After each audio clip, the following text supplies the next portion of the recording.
আমন্ত্রণ সংবাদ রাতে, সঙ্গে আছে আমি শারমিন নাসি। যারা মব সৃষ্টি করছে তাদের পেছনে সরকারের প্রচ্ছন্ন প্রশ্রয় রয়েছে কিনা, এমন প্রশ্ন বিএনপির ভারপ্রাপ্ত চেয়ারম্যান তারেক রহমানের। শনিবার রাজধানীর একটি হোটেলে জুলাই শহীদ ও আহত পরিবারের সদস্যদের সঙ্গে ভার্চুয়ালি মতবিনিময় সভায় যোগ দিয়ে কথা বলেন তিনি। তারেক রহমান বলেন, অন্যায়কারী কোনো দলের হতে পারে না। গণতন্ত্র ও স্বাধীনতায় যারা বাধা হয়ে দাঁড়িয়েছিল সেসব অদৃশ্য শক্তি ধীরে ধীরে দৃশ্যমান হচ্ছে। প্রশাসনের পুরনো ভূতের পাশাপাশি নতুন ভূতের ষড়যন্ত্র মোকাবেলা করতে না পারলে দেশকে টিকিয়ে রাখা মুশকিল বলেও মন্তব্য করেন তিনি। আমরা খুব আশ্চর্যের সাথে লক্ষ্য করেছি, যাকে দেখেছি আমরা স্ক্রিনে, যাকে দেখেছি হত্যা করছে, তাকে কেন সরকার এখন পর্যন্ত অ্যারেস্ট করেনি? আমরা কি তাহলে দলে নেব যারা বিভিন্নভাবে মব সৃষ্টি করে একটি পরিস্থিতি তৈরি করতে যাচ্ছে, সেখানে সরকারের কোনো প্রচ্ছন্ন কোনো প্রশ্রয় আছে, প্রশাসনের কোনো প্রশ্রয় আছে, প্রশাসনের কারো কারো কোনো প্রশ্রয় আছে, সেটিকে আমরা তাহলে ধরে নেব? রাজধানীর পুরান ঢাকার মিটফোর্ডের সামনে প্রকাশ্যে ভাঙ্গারি ব্যবসায়ী লাল চাঁদ ওরফে সোহাগ হত্যার ঘটনায় কাউকে ছাড় দেওয়া হবে না বলে জানিয়েছেন স্বরাষ্ট্র উপদেষ্টা জাহাঙ্গীর আলম চৌধুরী। এরই মধ্যে গ্রেফতার হয়েছে 5 জন। এই ধরনের ঘটনা এড়াতে রাজনৈতিক দলগুলোর নেতা কর্মীদের সহিষ্ণু আচরণ করতে বললেন পুলিশ মহাপরিদর্শক। আর অভিযান চলমান বলে জানিয়েছেন র্যাবের মহাপরিচালক। শাহাদাত নিশাদের রিপোর্ট।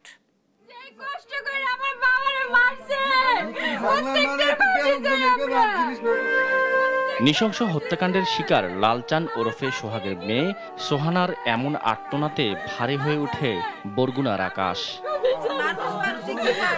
ব্যবসায়ী সোহাগের এমন নৃশংস হত্যাকাণ্ড এখন টক অব দ্য কান্ট্রি। বুধবার ঘটনাটি ঘটলেও আলোচনায় আসে শুক্রবার। আলোচনার সঙ্গে সঙ্গে ঢাকা মহানগর পুলিশের হাতে গ্রেফতার হয় 3 আর র্যাবের হাতে গ্রেফতার হয় 2 জন। সকালে র্যাবের সার্বিক কার্যক্রম নিয়ে ব্রিফিং করেন র্যাবের মহাপরিচালক। এ সময় সোহাগ হত্যাকাণ্ডে অপরাধী যে দলেরই হোক কাউকে ছাড় না দেওয়ার কঠোর বার্তা দেন তিনি। যে অপরাধী, সে কোন দলের কোন মাপের নেতা, সেটা আমাদের কাছে কোনোভাবেই বিবেচ্য নয়। এদিকে ঘটনার প্রাথমিক কারণ ব্যবসায়িক দ্বন্দ্ব হলেও অপরাধের সঙ্গে জড়িত থাকা বাকি আসামিদেরও গ্রেফতারের প্রক্রিয়া চলছে বলে জানান ডিএমপির অতিরিক্ত কমিশনার মোহাম্মদ নজরুল ইসলাম। লেনদেন নিয়ে একটা দ্বন্দ্ব তৈরি হয়, তখনই তারা এই ব্যবসাটাকে আবার নিজেদের মতো করে করার জন্য তার সাথে বিবাদে লিপ্ত হয়, যার বিবাদের ফলশ্রুতিতে এই হত্যাকাণ্ডটি সংঘটিত হয়েছে। সকালে ঢাকা জেলা পুলিশ লাইন ও রিজার্ভ ফোর্স কার্যালয় পরিদর্শন করেন স্বরাষ্ট্র উপদেষ্টা জাহাঙ্গীর আলম চৌধুরী। সোহাগ হত্যায় জড়িত প্রত্যেককেই আইনের আওতায় আনার কথা জানান তিনি। একই সাথে আইন শৃঙ্খলা রক্ষায় ধীরগতি থাকলেও যে কোনো ঘটনায় তাৎক্ষণিক ব্যবস্থা নেওয়ার কথাও জানান তিনি। একটা সভ্য দেশে ঘটে এটা কোনো সময় আশা করা যায় না। তো এটার জন্য যারা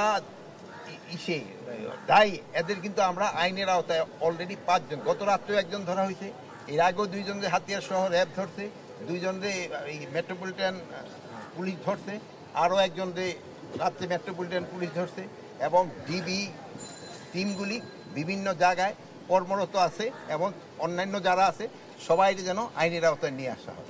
একই অনুষ্ঠান শেষে পুলিশ প্রধান জানান, ঢাকা সহ সারা দেশে আধিপত্য বিস্তারকারী ও চাঁদাবাজদের তালিকা করা হচ্ছে। পুলিশের মনোবল এখনো পুরোপুরি ফিরে আসেনি বলে স্বীকার করেন তিনি।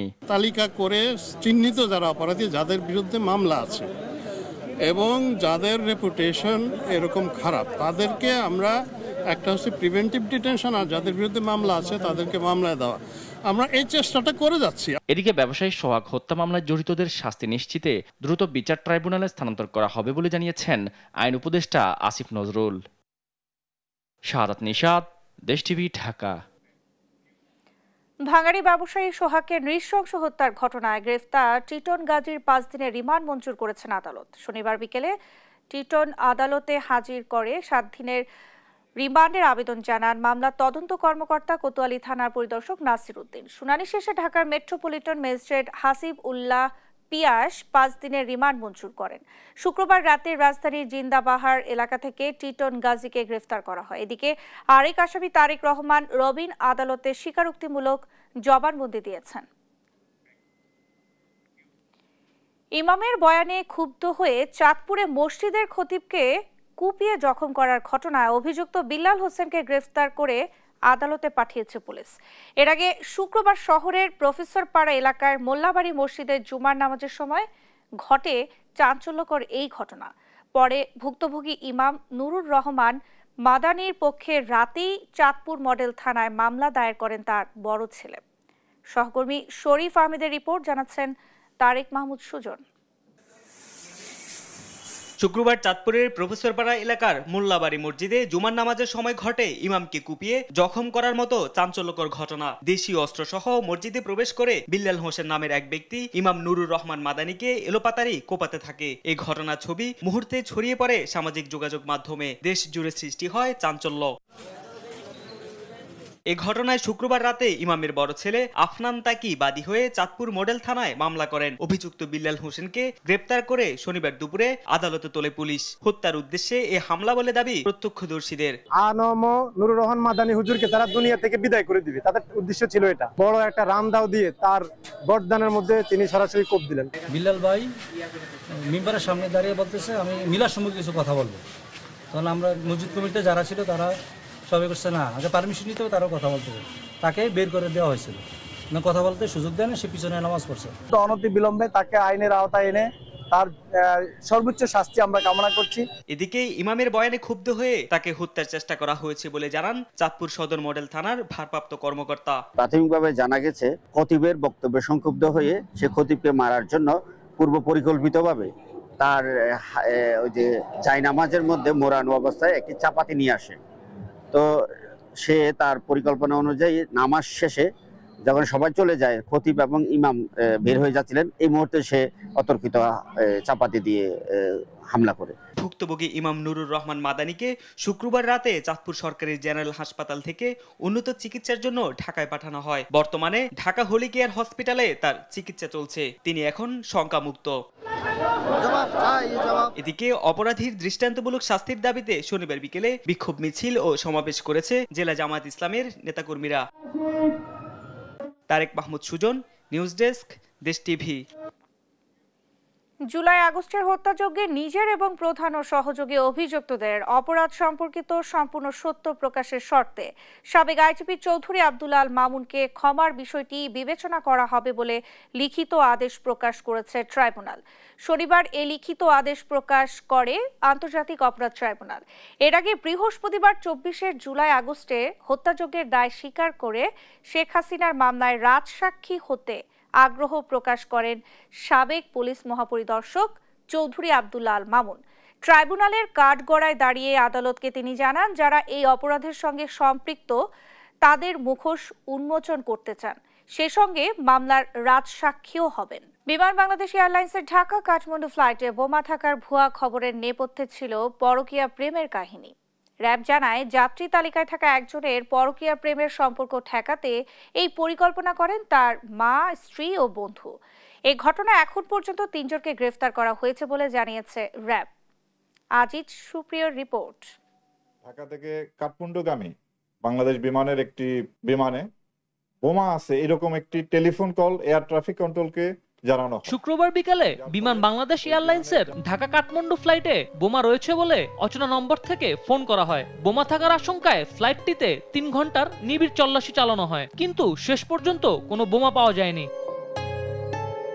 ফোন কলে কেন এমন আতঙ্ক ছড়ানো হলো, কারা কি উদ্দেশ্যে বোমার আতঙ্ক ছড়ালো, বিষয়টি নিয়ে তৎক্ষণাৎ তদন্তে নেমে পড়ে র্যাপিড অ্যাকশন ব্যাটালিয়ন র্যাব। খোঁজ মেলে ফোন কলকারীর ব্যক্তির। উঠে আসে চাঞ্চল্যকর ঘটনা। শনিবার সকালেই রাজধানীর কারণ বাজারে র্যাবের মহাপরিচালক সংবাদ সম্মেলন করে জানান, পরকীয় জনিত ঘটনায় এমন কাণ্ড ঘটিয়েছেন এক গৃহবধূ। বাংলাদেশ বিমানের একটি বিমানে বোমা আছে এরকম একটি টেলিফোন কল এয়ার ট্রাফিক কন্ট্রোলকে জানানো হয় এবং যার ফলে ওই বিমানের যাত্রা স্থগিত করা হয় এবং প্রায় 3 থেকে 4 ঘন্টা তল্লাশি চালিয়ে সেখানে কিছু পাওয়া যায়নি। এই কলটি সঠিক ছিল না। পরকীয়া প্রেমিককে নিয়ে বিমানের ফ্লাইটে শুক্রবার কাঠমান্ডুতে প্রমোদ ভ্রমণে যাচ্ছিল ইমন নামের এক যুবক। আর সেই যুবকের যাত্রা ঠেকাতেই বোমা আতঙ্ক ছড়িয়েছে তার স্ত্রী ও পরিবার। ইমনের মা বিমান এয়ার ট্রাফিক কন্ট্রোলকে ফোন দিয়ে জানান, বিমানে বোমা রয়েছে। ইমন নামে এক ব্যক্তি পরকীয়া প্রেমিকের সাথে নেপালে যাচ্ছিলেন ওই ফ্লাইটে।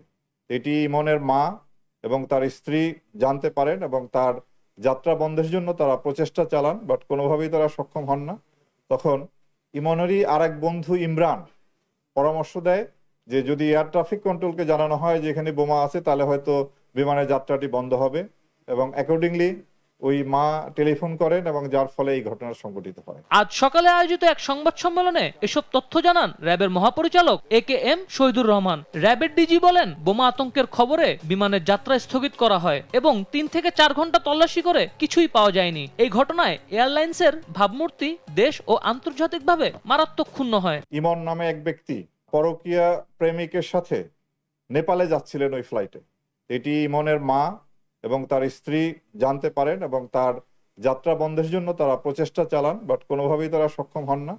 তখন ইমনেরই আর এক বন্ধু ইমরান পরামর্শ দেয় যে যদি এয়ার ট্রাফিক কন্ট্রোলকে জানানো হয় যে এখানে বোমা আছে তাহলে হয়তো বিমানের যাত্রাটি বন্ধ হবে, এবং অ্যাকর্ডিংলি ওই মা টেলিফোন করেন এবং যার ফলে এই ঘটনা সংঘটিত হয়। শুক্রবার বিকেলে BG 373 ফ্লাইটটি ঢাকা থেকে কাঠমান্ডুর উদ্দেশ্যে ছেড়ে যাওয়ার কথা ছিল। তখন একটি অচেনা নাম্বার থেকে ফোন কলে বিমানে বোমা থাকার হুমকি আসে। উড়োজাহাজটি তখন 142 যাত্রী ও 7 জন ক্রু নিয়ে ট্যাক্সি করছিল। আজিজ সুপ্রিয়, নিউজ ডেস্ক, দেশ টিভি। রাজধানীর যাত্রাবাড়িতে গ্যাস লিকেজ থেকে বিস্ফোরণের ঘটনায় মা বাবার পর মারা গেল 3.5 বছরের শিশু রাফিয়া। এ নিয়ে একই পরিবারের 3 জনই পাড়ি জমালো না ফেরার দেশে। শনিবার ভোরে জাতীয় বার্ন অ্যান্ড প্লাস্টিক সার্জারি ইনস্টিটিউটের নিবিড় পরিচর্যা কেন্দ্রে ICU চিকিৎসাধীন অবস্থায় মৃত্যু হয় শিশু রাফিয়ার। এর আগে গত বৃহস্পতিবার বিকেলের দিকে শিশুটির মা ইতি বেগম 45% দগ্ধ এবং বাবা মোহাম্মদ রিপন 70% দগ্ধ জাতীয় বার্ন ইনস্টিটিউটে চিকিৎসাধীন অবস্থায় মারা যান। এদিকে ঢাকার সাভারের আশুলিয়ায় জিরাবো পুকুরপাড় এলাকায় একটি বাসায় গ্যাস সিলিন্ডারের লিকেজ থেকে বিস্ফোরণের ঘটনায় একটি পরিবারের স্বামী, স্ত্রী ও আরেকটি পরিবারের নারীসহ 4 জন দগ্ধ হয়েছেন। শনিবার ভোরে এই ঘটনা ঘটে। পরে তাদের দগ্ধ অবস্থায় জাতীয় বার্ন প্লাস্টিক সার্জারি ইনস্টিটিউটের জরুরি বিভাগে ভর্তি করানো হয়। ডেঙ্গু জ্বরে আক্রান্ত হয়ে গেল 24 ঘন্টায় মারা গেছেন 1 জন ও হাসপাতালে ভর্তি হয়েছেন 391 জন। এ নিয়ে চলতি বছর এখন পর্যন্ত ডেঙ্গুতে মারা গেছেন 55 জন, আক্রান্ত হয়েছেন 14,460 জন। শনিবার স্বাস্থ্য অধিদপ্তরের হেলথ ইমার্জেন্সি অপারেশন সেন্টার ও কন্ট্রোল রুম থেকে পাঠানো ডেঙ্গু বিষয়ক নিয়মিত সংবাদ বিজ্ঞপ্তিতে এই তথ্য জানানো হয়। এতে বলা হয়, গত 24 ঘন্টায় ডেঙ্গু আক্রান্তদের মধ্যে সিটি কর্পোরেশনের বাইরে বরিশাল বিভাগে 128 জন, চট্টগ্রাম বিভাগে 41 জন, ঢাকা বিভাগে 39 জন, খুলনা বিভাগে 30 জন, ময়মনসিংহ বিভাগে 11 জন, রাজশাহী বিভাগে 57 ও রংপুর 2 জন রয়েছেন। এর মধ্যে ঢাকা উত্তর সিটি কর্পোরেশনে 20 জন, ঢাকা দক্ষিণ সিটি কর্পোরেশনে 63 জন আক্রান্ত হয়েছেন। সন্ত্রাসী যেই হোক না কেন তাকে আইনের আওতায় আনতে আইন শৃঙ্খলা রক্ষাকারী বাহিনীকে নিরপেক্ষভাবে কাজ করতে হবে বলে মন্তব্য করেন বিএনপির মিডিয়া সেলের আহ্বায়ক অধ্যাপক ডাক্তার মওদুদ হোসেন আলমগীর পাবেল। শনিবার এফডিসিতে জুলাই অভ্যুত্থানের চেতনা বাস্তবায়নে নাগরিক সচেতনতা নিয়ে ডিবেট ফর ডেমোক্রেসি আয়োজিত ছায়া সংসদে এসব কথা বলেন তিনি। বলেন, ফ্যাসিবাদ বিরোধী শক্তির ঐক্য জরুরি। অনুষ্ঠানে সভাপতিত্ব করেন ডিবেট ফর ডেমোক্রেসির চেয়ারম্যান হাসান আহমেদ চৌধুরী কিরণ।